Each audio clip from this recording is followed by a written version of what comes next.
And earlier, Mr. Guterres stressed the need to invest in education, health and safety. During his visit with Borno Governor Babagana Zulum and his tour of an internally displaced persons camp, he noted that the people affected by terrorism want above all to go back in safety and dignity. Mr. Guterres described Borno as now a place of hope, adding that the way to fight terrorism effectively was to invest in livelihoods, reintegration, and people's future.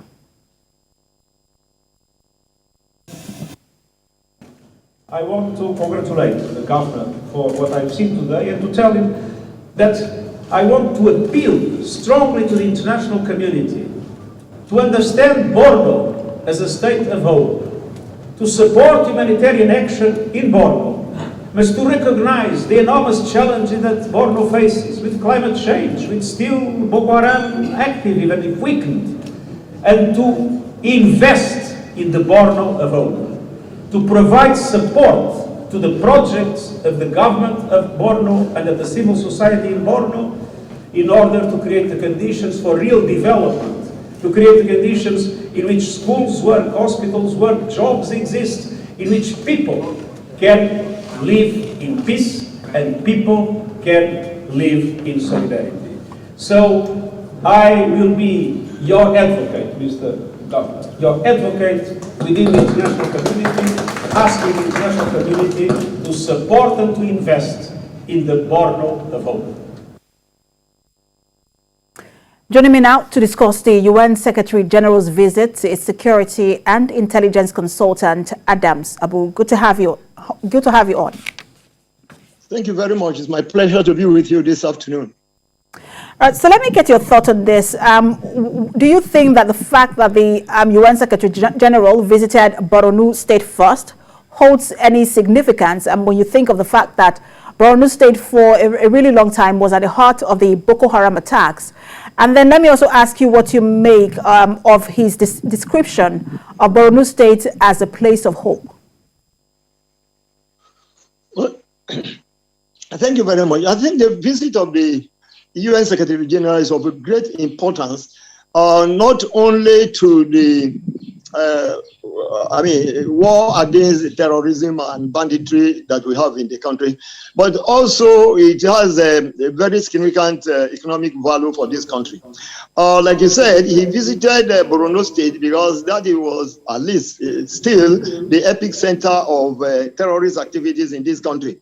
And also, at least he has been able to see the devastation of terrorism in that part of the country, and also by his analysis and postulation, you can now imagine what it is that is doing to the psyche of Nigerians.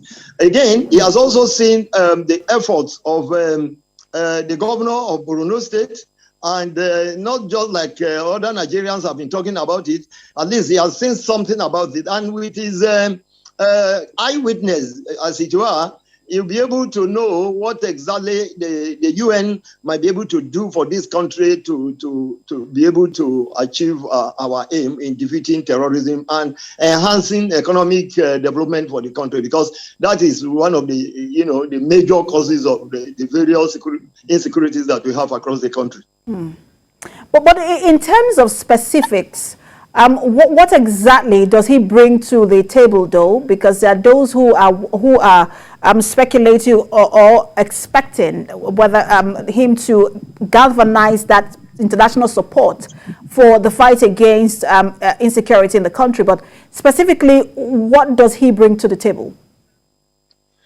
Well, for us as a country, I think what we will expect from him is his support in convincing the international community, to come to our aid in whichever way they can, not only by military and intelligence aspect or weaponry, but also economic activities. Don't also forget that that he's in Nigeria.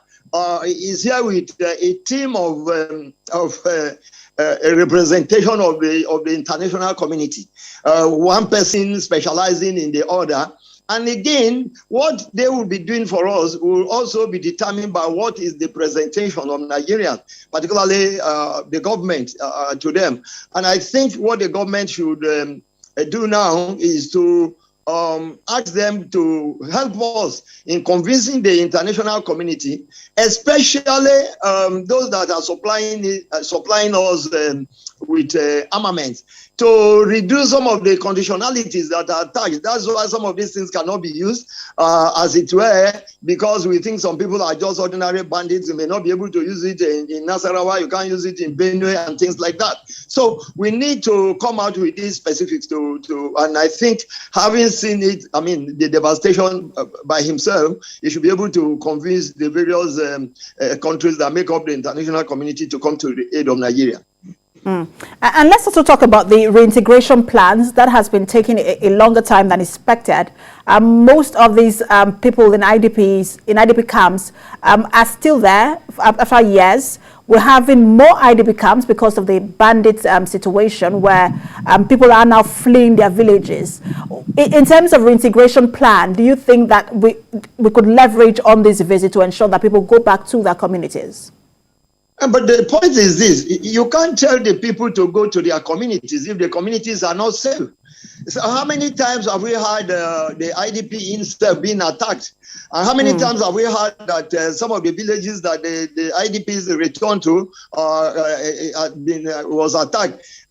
Take a typical example of a community like Chibok. Chibok continued to be under constant attacks since the time these students were kidnapped up to today. So until we are able to, I think I would say largely get over, be able to win the war, you telling them to go back to their place, in most cases, is a suicide mission. So we should still intensify our war, and then war. I don't mean by way of kinetics, by every other strategy of government and strategy of war that we can improve upon to win the war significantly before you can tell people to go back to their place. Again, as they go to their place, I hope there is adequate empowerment for them to do what they are used to do, which ends them their living.